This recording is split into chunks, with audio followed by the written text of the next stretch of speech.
On January 23, 1963, sometime during the evening hours according to later accounts, Harold Adrian Russell Philby, known to nearly everyone as Kim, walked out of his apartment at 11 Rue Cantari in Beirut, Lebanon, carrying nothing but the clothes on his back and a forged Syrian travel document hidden in his jacket pocket.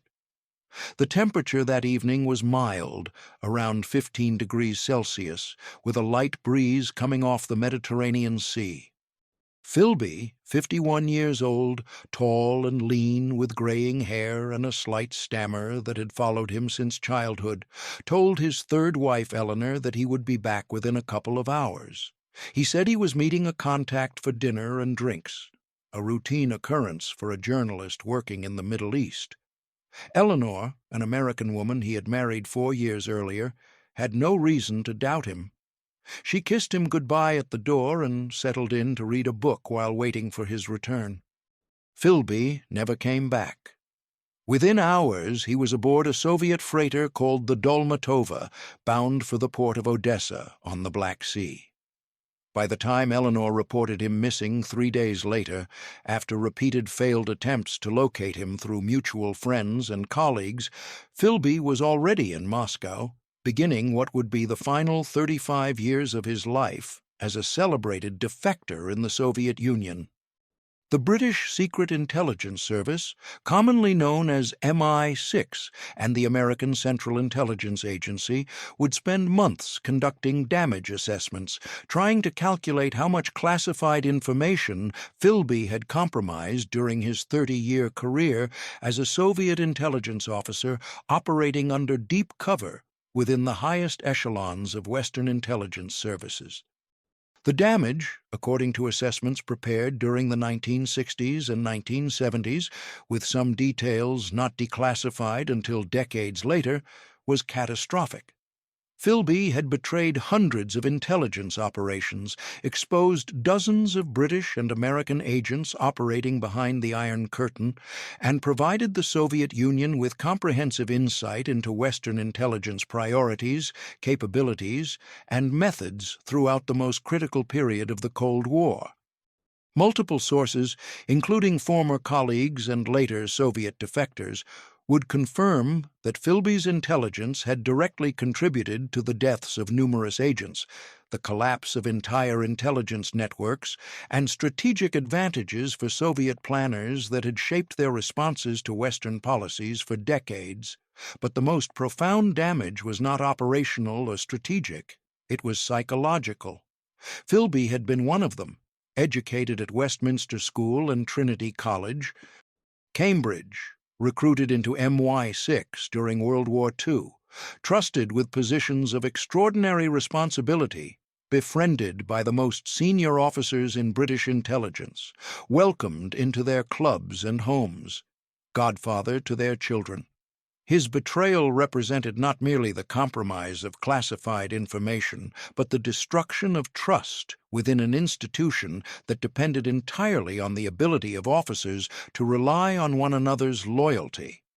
Years after Philby's defection, former MI6 officers would describe the pervasive paranoia that had infected the service, the suspicion that fell on colleagues, the careers destroyed by association, and the fundamental questioning of whether British intelligence could ever truly recover from having been penetrated so thoroughly for so long.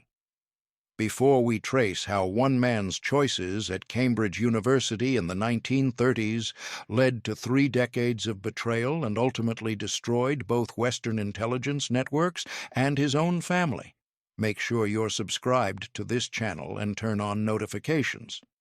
We bring you these deeply researched Cold War espionage cases every week, examining the documented truth behind history's most consequential intelligence operations.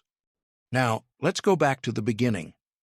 Harold Adrian Russell Philby had been born on January 1, 1912, in Ambala, India, where his father, St. John Philby, worked as a civil servant in the Indian Civil Service. St. John Philby was himself an extraordinary figure. a British Arabist, explorer, and intelligence officer who would later convert to Islam, become an advisor to King Ibn Saud of Saudi Arabia, and develop a reputation for eccentricity and fierce independence that bordered on iconoclasm. The elder Philby's relationship with his son was distant and complicated. Saint. John called the boy Kim after the protagonist of Rudyard Kipling's novel about a boy caught between British and Indian identities, living a double life as he served British intelligence while navigating the complexities of colonial India. The nickname would prove prophetic in ways St. John could not have imagined. Kim Philby's early childhood was spent between India and England, though he spent most of his formative years at British boarding schools after his parents' marriage deteriorated. He attended Westminster School in London, where he was remembered as intelligent but not exceptional, more interested in literature and history than in mathematics or sciences. He was quiet, somewhat withdrawn, with a stammer that made him self-conscious in social situations. Teachers noted that he seemed more comfortable observing than participating, more interested in understanding people's motivations than in seeking attention himself. In 1929, at the age of 17, Philby entered Trinity College, Cambridge, to study history and economics. It was at Cambridge during the years between 1929 and 1933 that the trajectory of Philby's life and, ultimately, the history of Cold War intelligence would be fundamentally altered.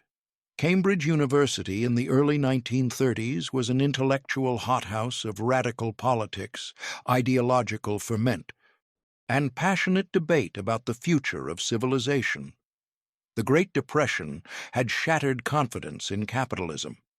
The rise of fascism in Italy and Germany threatened democratic institutions across Europe. The Soviet Union, despite mounting evidence of Stalin's purges and forced collectivization, was presented by many intellectuals as a bold experiment in creating a more just and rational social order. Philby, like many of his contemporaries at Cambridge, was drawn to left-wing politics. He joined the Cambridge University Socialist Society. He attended lectures and study groups where Marx and Lenin were discussed with the seriousness that previous generations had devoted to classical philosophy. He befriended students who shared his growing conviction that the existing social and economic order was unjust and unsustainable, and that fundamental transformation was necessary. It was during his time at Cambridge that Philby was recruited by Soviet intelligence. The exact circumstances of his recruitment have been the subject of extensive research and some debate, but the most credible accounts suggest that he was approached in 1934, most likely during or shortly after his time in Vienna, by a talent spotter working for the Soviet intelligence services. This individual, operating under the direction of the NKVD, the Soviet intelligence and security service that preceded the KGB, identified Philby as an ideal recruitment candidate. Intelligent, ideologically sympathetic, connected to privileged networks, and positioned to potentially gain access to important institutions as his career developed. The approach was subtle. Philby was not asked to commit treason or to steal secrets immediately. He was invited to a conversation about politics and the future. He was encouraged to think about how his talents and background might be used to serve a cause larger than himself. According to Philby's own later accounts, given to Soviet debriefers and published in his 1968 memoir, My Silent War, his decision was rooted in genuine ideological conviction. He believed that the Soviet Union, despite its flaws, represented humanity's best hope for transcending the inequalities and injustices of capitalism. Philby agreed. From 1934 onward, for the next 30 years, Kim Philby would live a dual existence. To his family, friends, colleagues, and supervisors, he was a loyal British subject, a dedicated intelligence officer, a charming companion, a reliable friend. To his Soviet handlers, He was an intelligence asset of extraordinary value, a mole planted deep within the institutions of British power.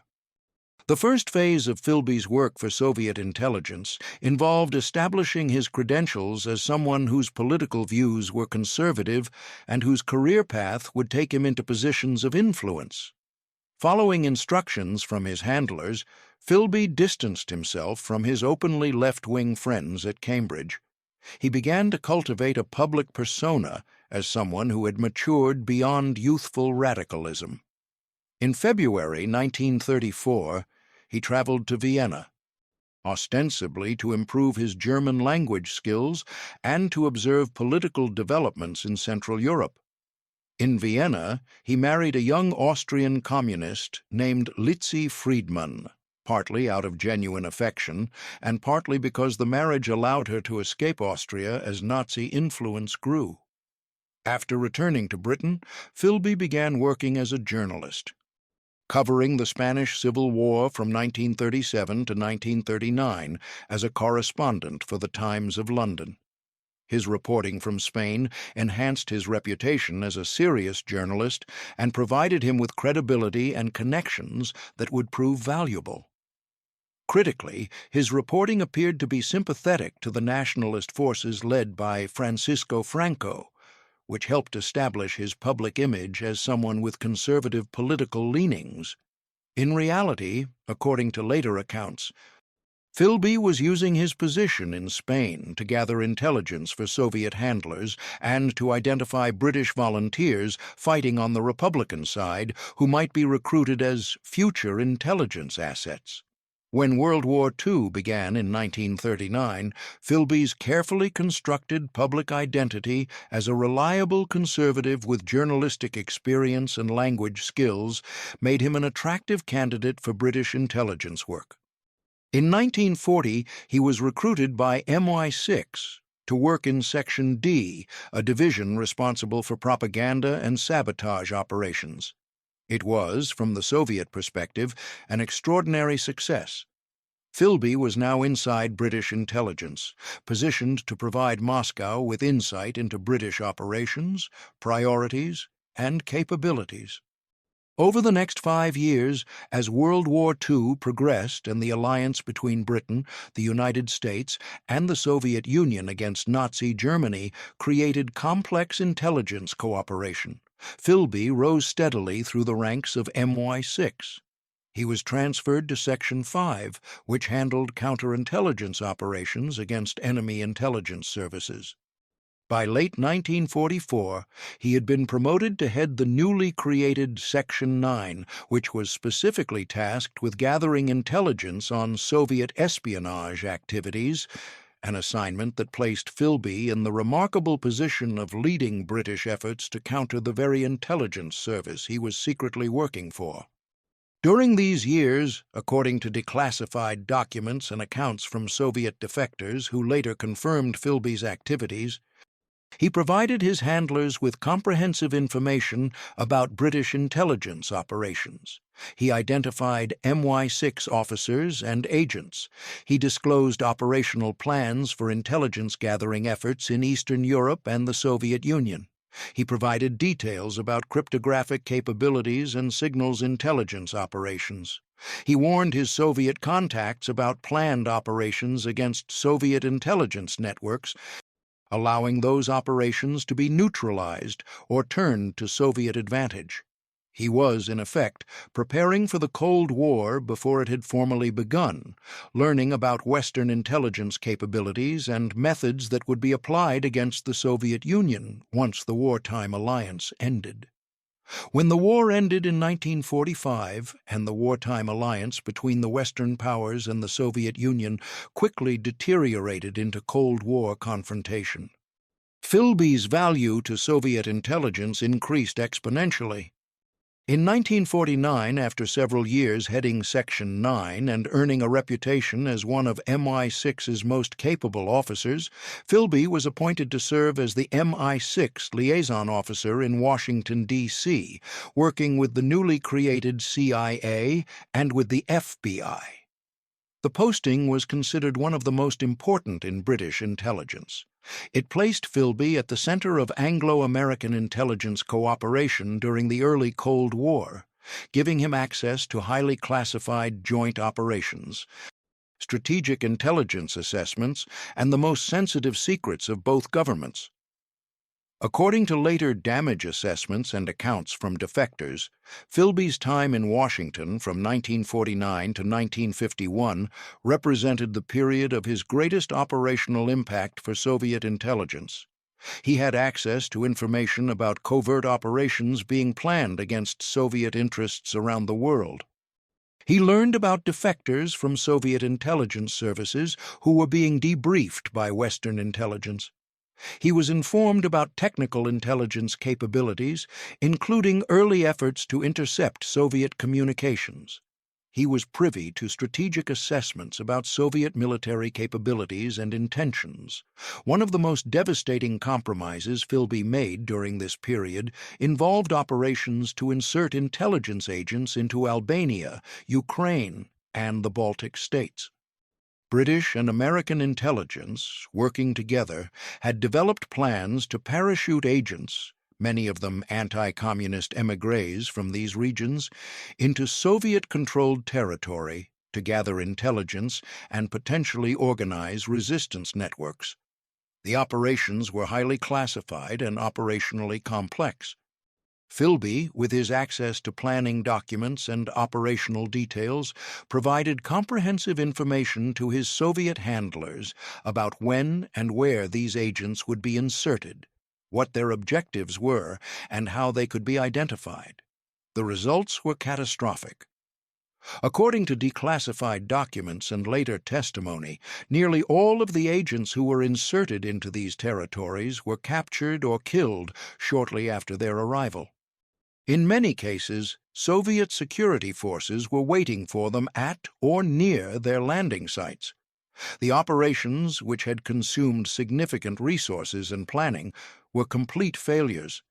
The agents, men who had volunteered for extremely dangerous missions based on their opposition to Soviet control, were tortured, interrogated, and executed.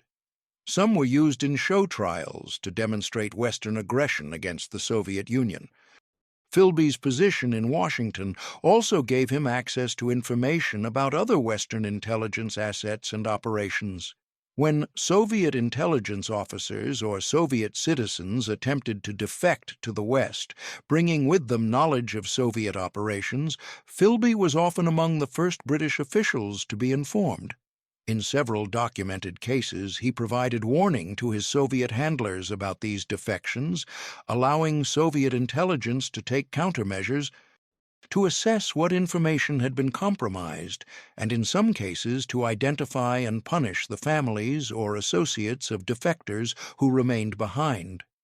Throughout this period, Philby maintained an active social life in Washington that enhanced both his access to information and his reputation as a dedicated, if somewhat hard-drinking, intelligence professional. He befriended senior CIA officers, including James Jesus Angleton, who would later become the CIA's chief of counterintelligence and who was known for his intense suspicion of Soviet penetration of Western intelligence services. The fact that Angleton's close friend was a Soviet agent operating at the highest levels of British intelligence would later be recognized as one of the most significant ironies of Cold War intelligence operations. The revelation of Philby's betrayal would contribute to Angleton's subsequent conviction that Soviet intelligence had achieved deep penetration of Western services, a conviction that would lead to destructive mole hunts within the CIA that damaged careers and undermined operations for years. Philby's time in Washington came to an end in 1951 under circumstances that should have exposed his espionage, but instead allowed him to continue operating for another 12 years. In May 1951, two of Philby's former Cambridge contemporaries, Guy Burgess and Donald MacLean, who had also been recruited by Soviet intelligence and who had risen to positions of responsibility in British government, abruptly defected to the Soviet Union on May 25th after being warned that they were under investigation. The defection caused a major scandal and immediately raised questions about how they had been warned and whether there were other Soviet agents in British institutions. Suspicion fell on Philby for several reasons. He had been at Cambridge with both Burgess and Maclean. He had maintained social contact with them over the years. Most damagingly, Burgess had been staying at Philby's home in Washington shortly before the defection, having been assigned to the British Embassy in Washington and then recalled to London after a series of diplomatic incidents. The fact that Philby had housed Burgess and that Burgess had then immediately fled to Moscow suggested possible involvement. Philby was recalled to London in mid-1951 and was interrogated by MI6 officers about his relationship with Burgess and Maclean and about whether he had any knowledge of their work for Soviet intelligence. Philby, displaying the composure and skill that had allowed him to operate undetected for 17 years, denied any knowledge of their espionage activities. He acknowledged that he had known them at Cambridge and had remained friendly with them, but insisted that he had never suspected them of disloyalty and had certainly never assisted them in any way. The interrogations continued intermittently for months. Philby was subjected to intensive questioning. His background was reviewed. His activities were examined. But there was no definitive proof of his involvement in Soviet espionage. The evidence was circumstantial: his Cambridge connections, his friendship with known traitors, the coincidence of Burgess's presence in his home before the defection. Without a confession or corroborating evidence from signals intelligence or a defector, British intelligence could not definitively prove that Philby was a Soviet agent.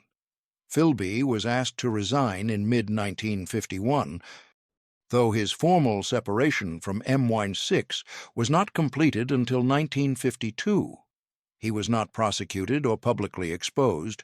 The decision reflected both the lack of conclusive evidence and the profound embarrassment that would result from admitting that one of MI6's most senior officers had potentially been working for the Soviet Union.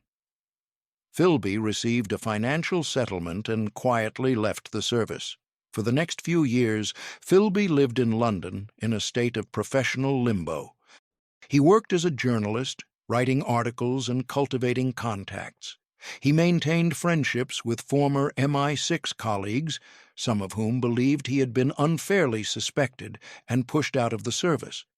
Throughout this period, according to later accounts, Philby remained in contact with Soviet intelligence, though his value as an active intelligence source was greatly diminished now that he no longer had access to classified information. In 1955, public suspicion about Philby reached a point where the matter could no longer be ignored. In October, a member of Parliament named Marcus Lipton publicly named Philby in Parliament as a suspected Soviet agent. The accusation created a political crisis. The Foreign Secretary, Harold Macmillan, was forced to address the allegations. After consultation with intelligence officials, Macmillan made a statement to Parliament on November 7, 1955, clearing Philby of suspicion, stating that while he had been investigated, there was no evidence to support the accusation that he had been working for the Soviet Union. The public exoneration was extraordinary.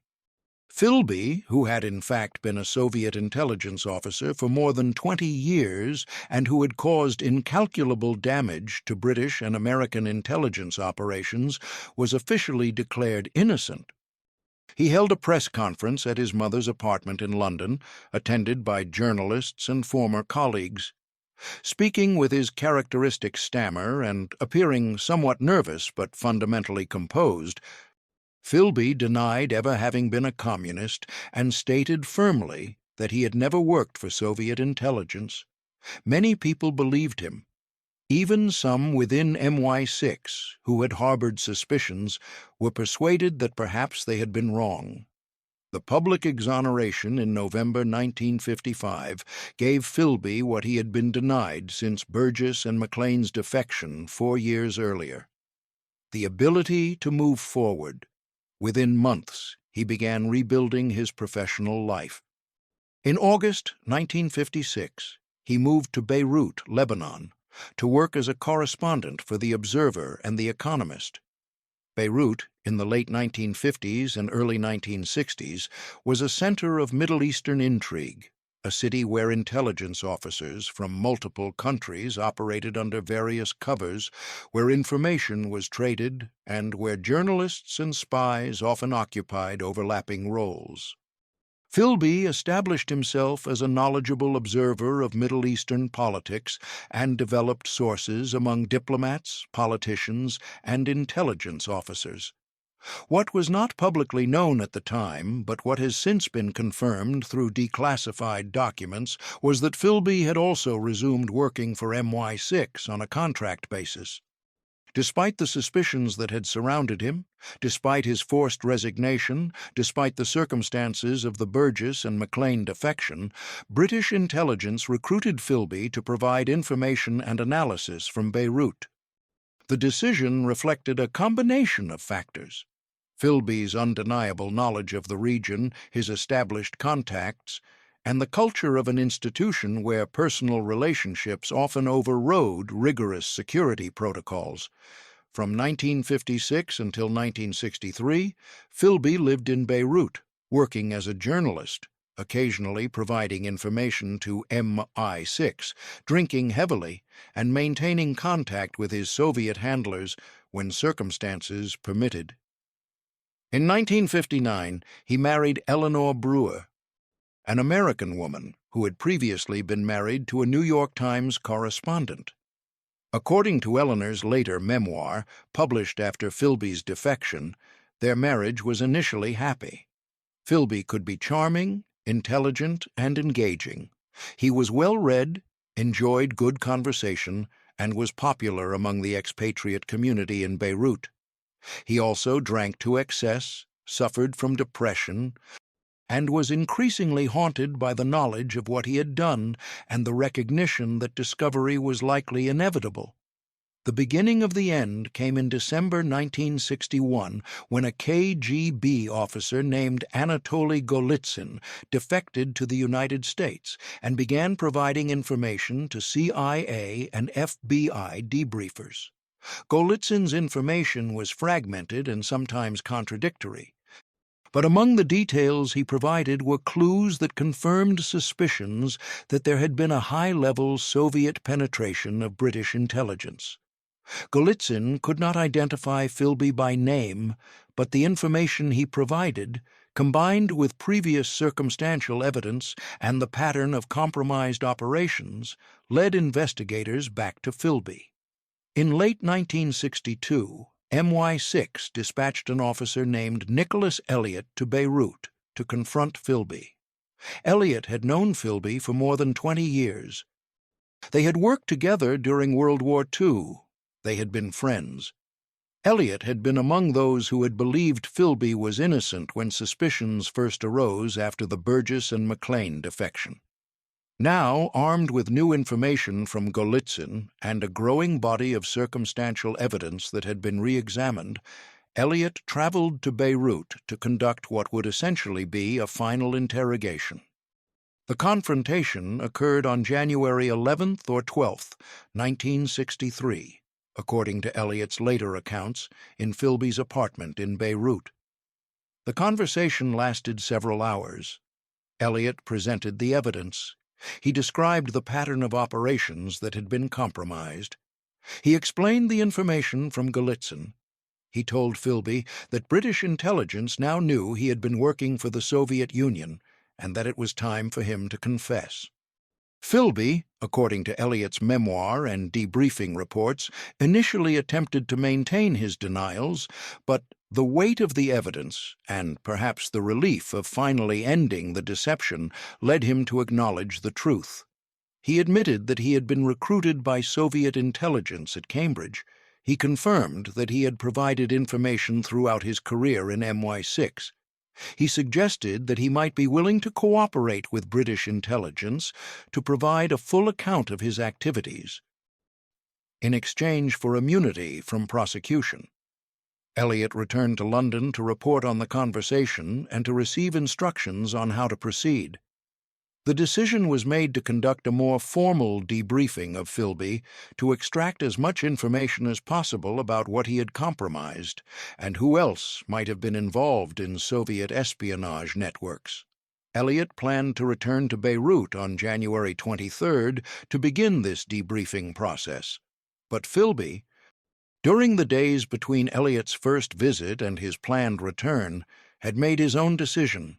He had been in contact with his Soviet handlers. Arrangements had been made for his extraction. On the evening of January 23, 1963, Philby left his apartment for what he told Eleanor would be a brief meeting, and instead boarded the Soviet freighter Dolmatova. By the time Elliot arrived to begin the debriefing, Philby was gone.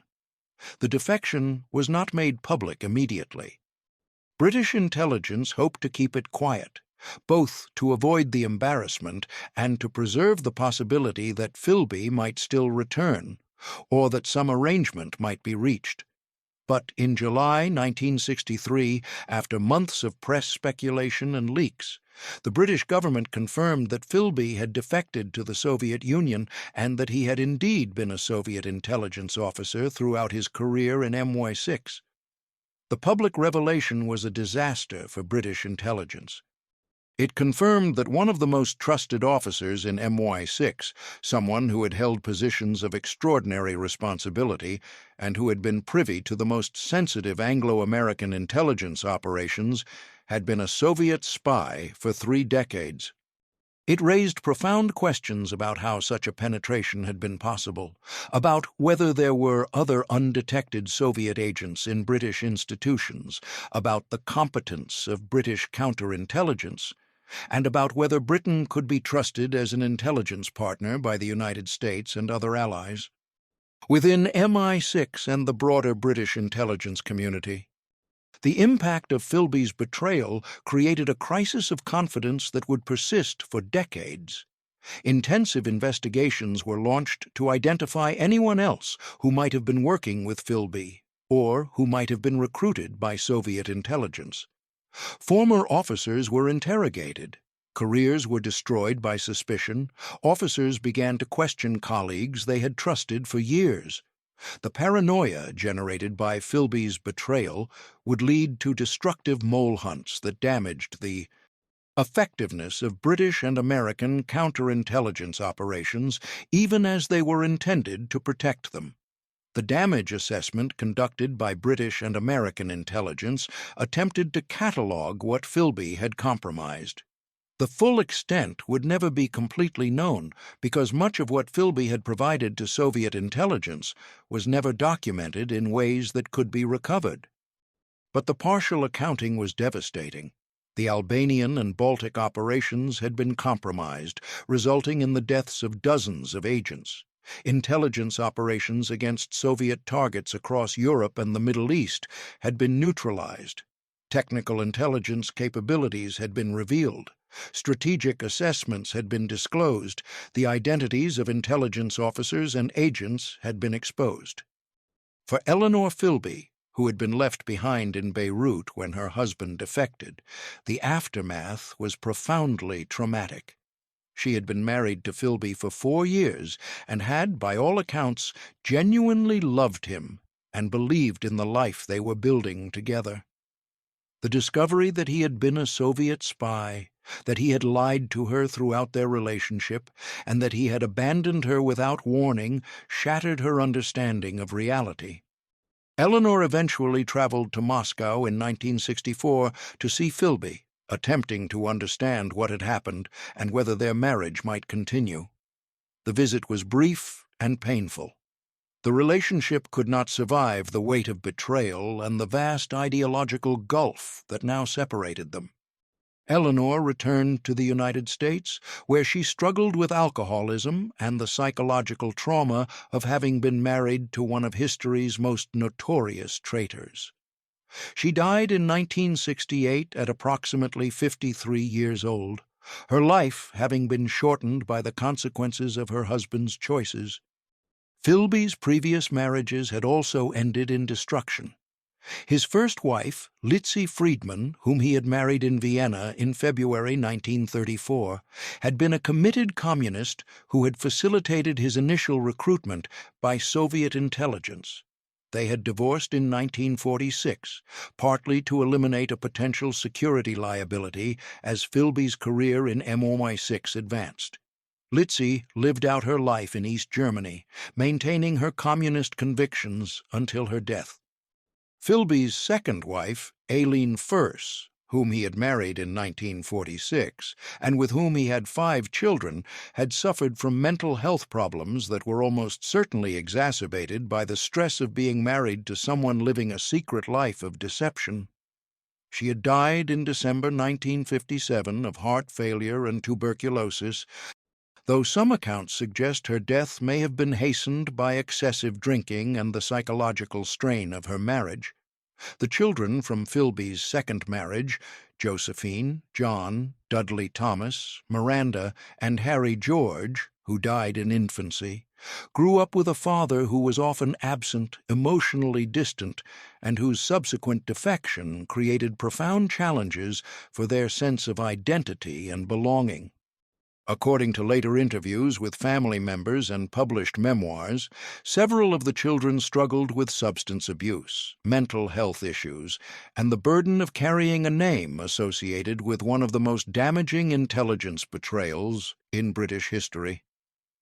Some maintained occasional contact with their father in Moscow, others severed ties completely. All dealt with the social stigma of being the children of a traitor, and with the psychological legacy of having been deceived by their own father about the fundamental nature of his life and loyalties. In Moscow, where Philby lived from 1963 until his death in 1988, he was initially celebrated as a hero of Soviet intelligence. He was given a comfortable 3-room apartment in a building reserved for privileged members of the Soviet elite, located on Pushkin Street in central Moscow. He received a generous pension from the KGB. He was awarded the Order of Lenin and other state honors.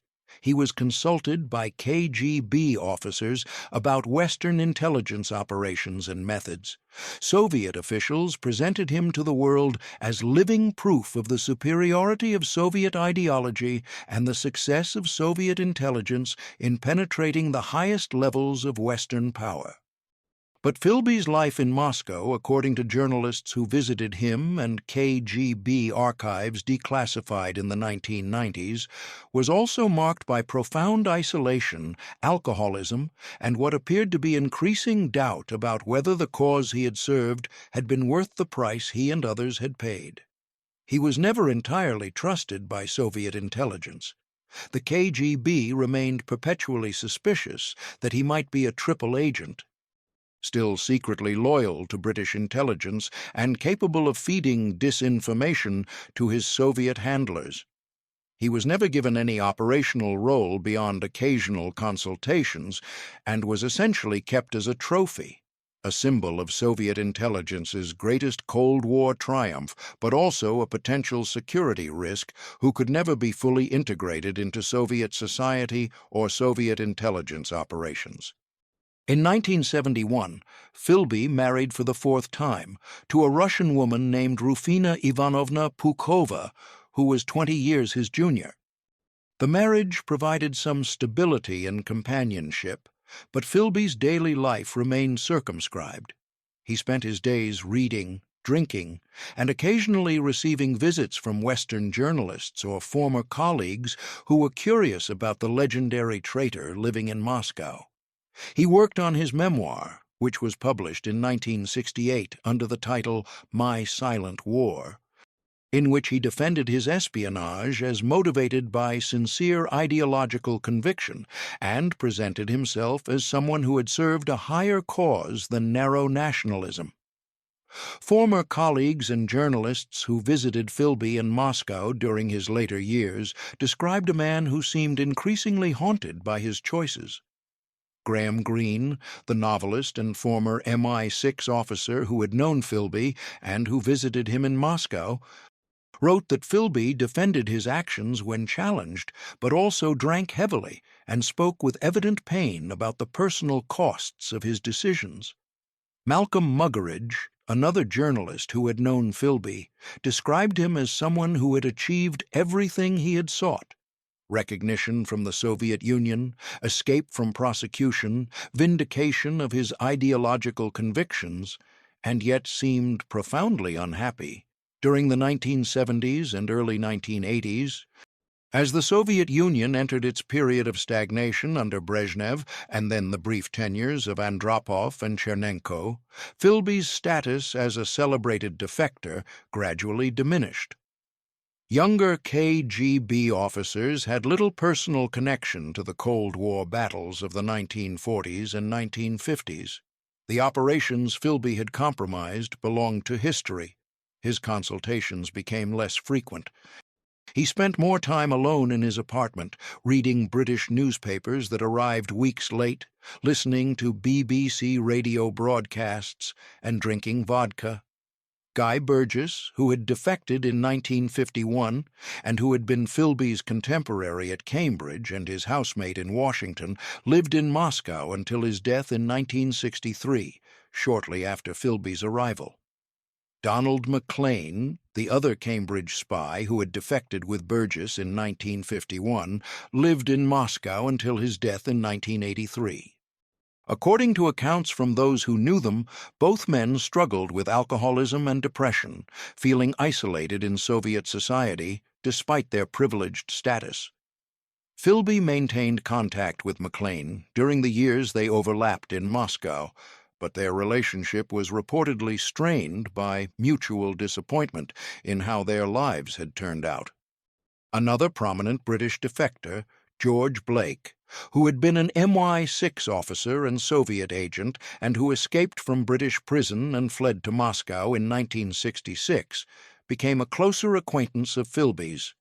Blake, who was younger and who had been motivated more by ideological conviction developed during the Korean War than by the Cambridge intellectual environment of the 1930s, found in Philby a mentor of sorts.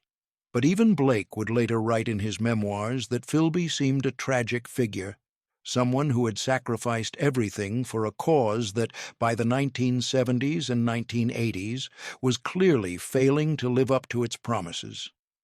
Philby continued to defend the Soviet system publicly, giving occasional interviews to Western journalists in which he expressed no regret for his espionage and insisted that he had been right to oppose Western imperialism. But in private conversations, according to those who knew him, he spoke with increasing bitterness about Soviet bureaucracy, corruption, and the gap between communist ideals and Soviet reality. He could not return to Britain, where he would face prosecution. He could not visit his children, who were scattered across Britain and America. He could not acknowledge, after 50 years of commitment to Soviet intelligence, that the ideology he had served might have been fundamentally flawed. The arrival of Mikhail Gorbachev in 1985 and the subsequent period of glasnost and perestroika brought new uncertainties to Philby's life. The reforms that Gorbachev introduced implicitly acknowledged that the Soviet system had failed in fundamental ways. The ideological certainties that had sustained Philby for more than half a century were being questioned by the very leaders of the Soviet state. Archives were being opened. Histories were being revised. The entire framework within which Philby had understood his life and justified his choices was collapsing. Kim Philby died in Moscow on May 11, 1988, at the age of 76 from heart failure. He was given a funeral with full honors by the Soviet government. His casket, draped with the Soviet flag, was carried by KGB officers. He was buried in Kuntsevo Cemetery on the outskirts of Moscow, in a section reserved for honored servants of the Soviet state. His headstone bore the emblem of the KGB and an inscription honoring his service. Soviet officials delivered eulogies praising him as a hero who had dedicated his life to the struggle against imperialism and for peace. British newspapers reported his death with headlines emphasizing his betrayal and the damage he had caused. Obituaries recounted his career, his defection, and the devastation he had inflicted on British intelligence. Former MI6 officers gave interviews expressing a mixture of bitterness, puzzlement, and grudging acknowledgement of his skill as an intelligence officer, even as they condemned what he had done with those skills. Eleanor Philby had been dead for 20 years by the time her former husband died in Moscow.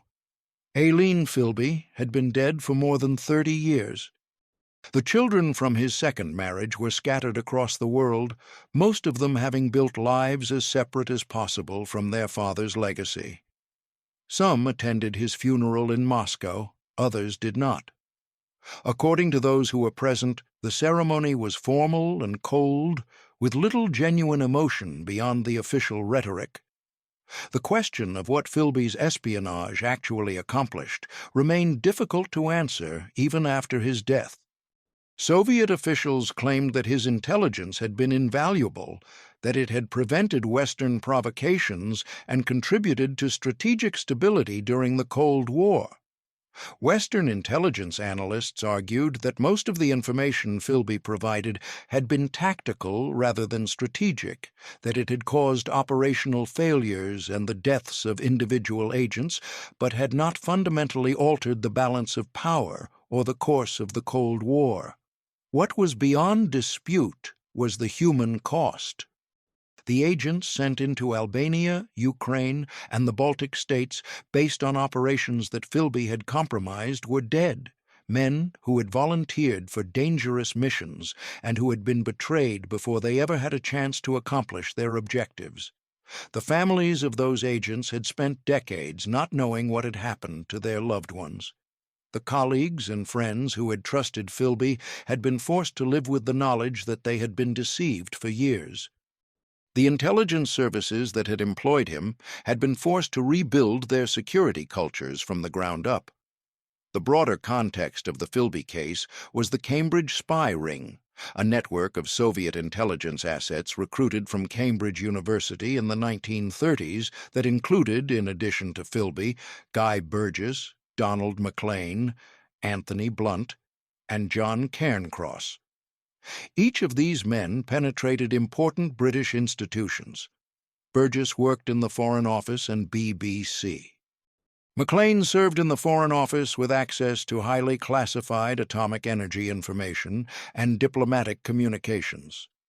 Blunt worked in MI5, the British Domestic Security Service, during World War II and later became surveyor of the Queen's Pictures. Cairncross worked in the Government Code and Cipher School at Bletchley Park with access to decrypted German communications during World War II. The existence of this network demonstrated that Philby's betrayal was not an isolated case, but part of a systematic Soviet intelligence operation to penetrate British institutions by identifying and recruiting ideologically sympathetic young people from elite educational backgrounds. The success of this operation revealed fundamental vulnerabilities in British security culture that went beyond individual failures and pointed to systemic problems with how loyalty was assessed and trust was granted. The reforms that followed Philby's exposure transformed British intelligence. The assumption that education at prestigious schools and membership in elite social networks guaranteed loyalty was abandoned. More rigorous vetting procedures were implemented, including detailed background investigations, periodic security reviews, and systematic monitoring of officers' activities and associations. The old boy network culture that had characterized MI6 was gradually replaced by more bureaucratic and impersonal security protocols. Polygraph testing, psychological assessments, and lifestyle audits became standard components of security clearance procedures. Whether these changes made British intelligence more secure, or simply made it more difficult to recruit talented officers who might be deterred by invasive security procedures, became a subject of ongoing debate. What was clear was that Philby's betrayal had forced a fundamental reckoning with assumptions about trust, loyalty, and security that had shaped British intelligence for generations. For historians and intelligence analysts studying the Philby case in subsequent decades, several lessons emerged. First, the case demonstrated the danger of granting trust based primarily on class, education, and social background. Security cannot be assumed based on where someone attended university or who their family is. Second, the case showed how personal relationships can override security concerns in ways that create catastrophic vulnerabilities. Philby was protected for years by friends and colleagues who could not believe that someone they knew personally could be a traitor. Third, the case revealed the importance of systematic damage assessment when penetrations are discovered. Understanding what has been compromised is essential to mitigating ongoing harm and preventing future breaches. Perhaps most fundamentally, the Philby case illustrated the reality that espionage is not an abstract game of intelligence and counterintelligence, but a human endeavor with profound human consequences that extend far beyond operational successes and failures. Every compromised operation involved real people whose lives were destroyed. Every betrayed secret potentially contributed to deaths or strategic disadvantages.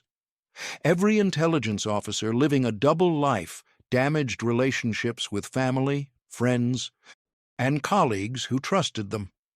Harold Adrian Russell Philby was 22 years old when he committed himself to serving Soviet intelligence. He was 51 when that commitment forced him into permanent exile. He was 76 when he died in Moscow, having lived longer as a defector than he had as an active spy. Between those years lay the wreckage of 3 marriages, 5 children who grew up without a father or with one who lived a lie, dozens of intelligence officers who trusted him and were betrayed, and an unknown number of agents whose deaths could be traced directly to information he provided to his Soviet handlers. The question of whether Philby's espionage changed the course of the Cold War or whether it simply filled Soviet filing cabinets with information that would have been obtained through other means remains unanswerable. Intelligence operations, by their nature, involve the accumulation of many small pieces of information that are assembled into larger pictures by analysts and planners. It is possible that information from Philby influenced Soviet military planning or strategic decision-making in ways that affected specific outcomes. It is equally possible that much of what he provided was received, analyzed, filed, and ultimately had limited practical impact on the great power competition that defined the second half of the 20th century.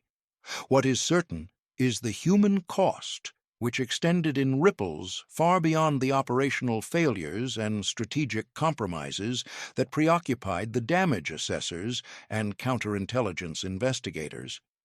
Eleanor Philby spent the final years of her life struggling with alcoholism and the psychological trauma of having been married to a man who had deceived her about the fundamental nature of his identity and loyalties. The children from Philby's second marriage spent their lives carrying a surname associated with betrayal and dealing with the psychological legacy of having a father who chose ideology over family. The intelligence officers whose careers were destroyed by association with Philby, or who fell under suspicion during subsequent mole hunts, lost years of their professional lives to investigations and interrogations that yielded nothing but confirmation that paranoia itself can be as damaging as actual penetration. The real damage was not measured in compromised operations, but in destroyed trust, shattered families, and the corrosive effect of knowing that betrayal could come from those who seemed most trustworthy. British intelligence would eventually recover operationally, implementing new security procedures and rebuilding intelligence networks. But the psychological scars, the knowledge that someone like Philby could operate undetected for 3 decades at the highest levels of the service, would never fully heal. The question of responsibility in the Philby case is complex because it requires assigning moral accountability among individuals operating within systems that shaped their choices and their consequences. Philby himself bore primary responsibility for his decision to commit espionage beginning in 1934 and for sustaining that betrayal over 3 decades. His claim, repeated throughout his life, that he was motivated by sincere ideological conviction may well have been true. The Cambridge of the 1930s, in the shadow of the Great Depression and the rise of fascism, was an environment in which intelligent young people might reasonably believe that the Soviet Union represented humanity's best hope for the future, and that working secretly on its behalf was service to a higher cause rather than betrayal of country. But even if his initial recruitment was motivated by genuine conviction, Philby's choices over the subsequent 30 years to continue providing intelligence even as evidence of Stalin's purges became undeniable, to betray specific individuals who trusted him, to send agents to their deaths through the information he provided, to lie to his wives and children, to prioritize his secret allegiance over every human relationship in his life cannot be excused or explained away by ideological commitment. At some point, ideology became rationalization, and conviction became compartmentalization that allowed him to ignore or minimize the human consequences of his actions. But Philby's individual choices were enabled by systemic failures. The culture of trust, based on class and education, that characterized MI6 created an environment where someone like Philby could operate for decades without serious scrutiny. The decision to allow him to remain in contact with British intelligence even after the Burgess and Maclean defection raised substantial questions about his loyalty demonstrated institutional failure to prioritize security over personal relationships. The decision to publicly exonerate him in 1955, despite significant circumstantial evidence, reflected a willingness to protect institutional reputation over rigorous investigation. These were not Philby's failures, but failures of the system that employed him. The Soviet intelligence services that recruited Philby and his Cambridge contemporaries were operating according to the logic of great power competition and ideological struggle. From their perspective, identifying and recruiting well-placed agents within British institutions was a legitimate intelligence objective that served Soviet state interests. But this perspective treats human beings as assets to be exploited and discards any consideration of the moral implications of encouraging people to betray their countries, their colleagues, their families, and ultimately themselves. In the end, Philby succeeded in remaining loyal to his chosen cause until his death. Whether that loyalty justified the price paid by those who had no choice in his decisions, his children, his wives, the agents sent to their deaths based on intelligence he provided, the colleagues whose trust he betrayed, is a question that cannot be answered with reference to ideology or geopolitics or strategic advantage. It can only be answered by asking whether any political conviction, however sincerely held, can justify the deliberate destruction of innocent lives and the systematic betrayal of every human relationship built on trust. Philby spent his final years in Moscow convinced, or claiming to be convinced, that the answer was yes. Those who lived with the consequences of his choices, who buried loved ones, who rebuilt shattered lives, who learned that the person they had trusted most had been lying to them for years, might reasonably conclude otherwise. The photograph of him at his 1955 press conference, stammering denials of accusations that were entirely true, remains one of the most iconic images of Cold War espionage. It shows an ordinary-looking man in a suit, slightly nervous, fundamentally composed, proclaiming his innocence while knowing he was guilty. There is nothing in the image that reveals the 3 decades of deception that preceded that moment or the quarter-century of exile that would follow. That is perhaps what makes it most unsettling, the ordinariness of betrayal, the fact that someone who had caused immeasurable harm and who would continue to cause harm for years to come could look, in that frozen moment, like any other middle-aged professional defending his reputation against unfair accusations.